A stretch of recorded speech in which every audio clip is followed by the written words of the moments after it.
Hello and welcome to a new series of videos which are going to be stating the obvious for some, but very useful for others. This is Leasing.com's School of Motoring. In this video, we're going to talk about car finance and the 4 different ways in which you can get into your next car: cash, HP, PCP, or lease. Actually, there's 5. Stealing is another one. Don't do that. You might know that 90% of people in the UK finance their car with something called a PCP. It stands for Personal Contract Purchase. And I borrowed the Leasing.com office stationery to explain how it works.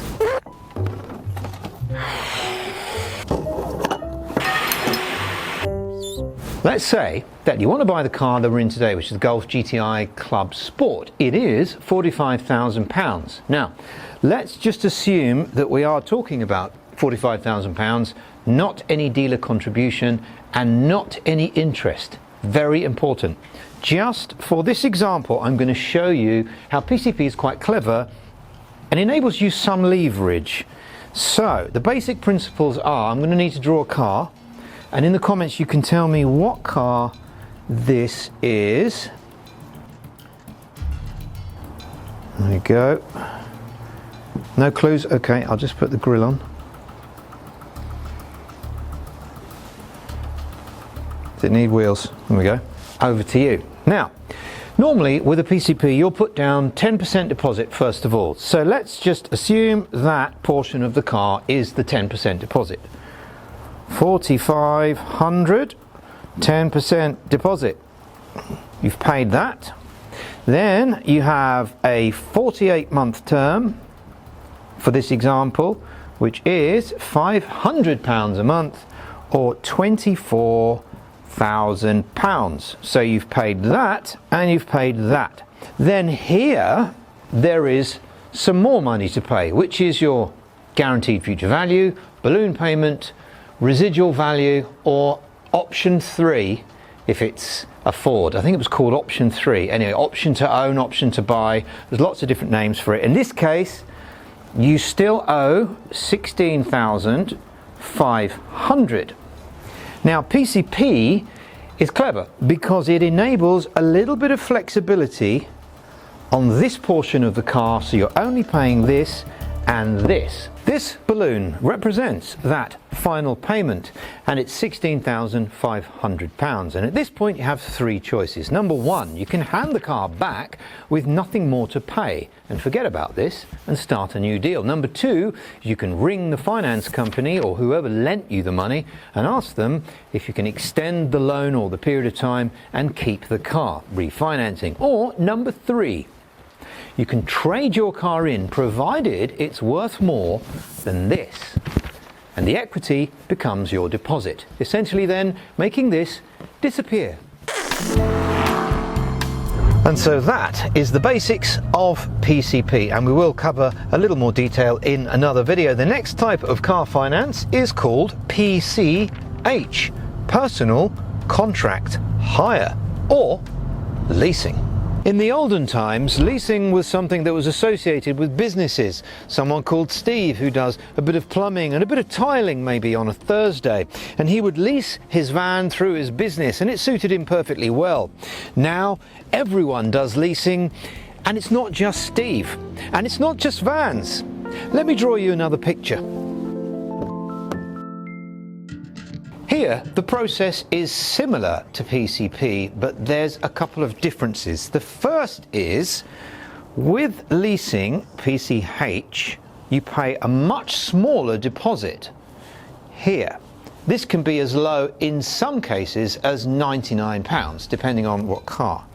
Then, for this period of the ownership, your monthly payment, you have a higher flexible amount of options, so 12, 24, 36 or 48 months. I've even seen 6-month leases, although they're not very common.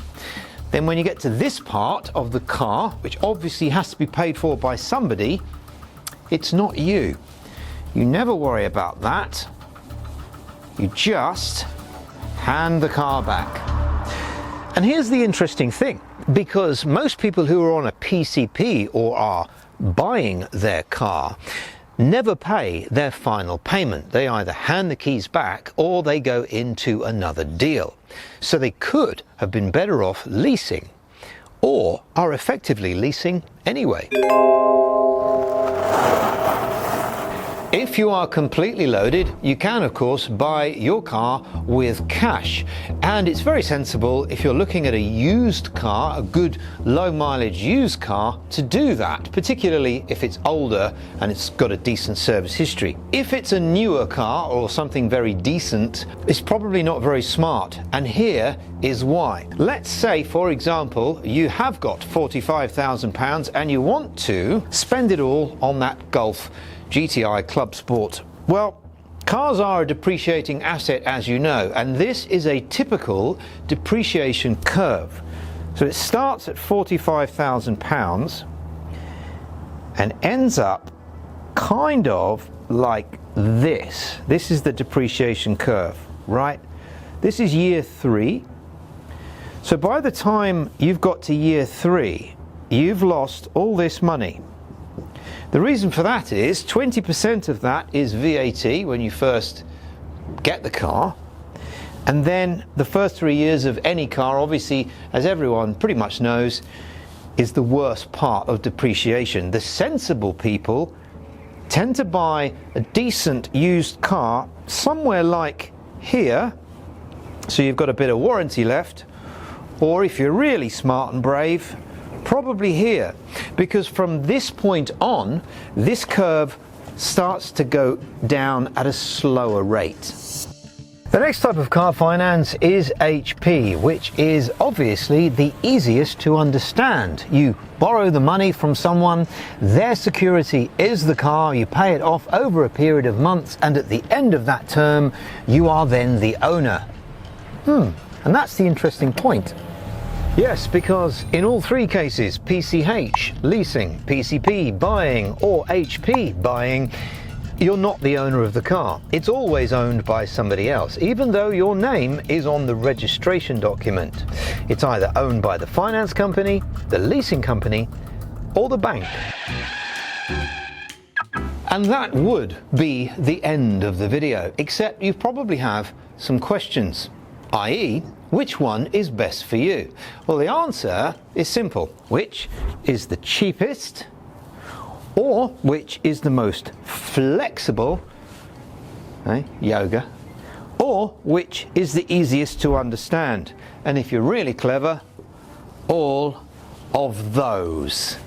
And thank you very much indeed for watching. If you've got other questions, you can now put them in the comments, and we look forward to seeing you on the next exciting episode of Leasing.com's School of Motoring.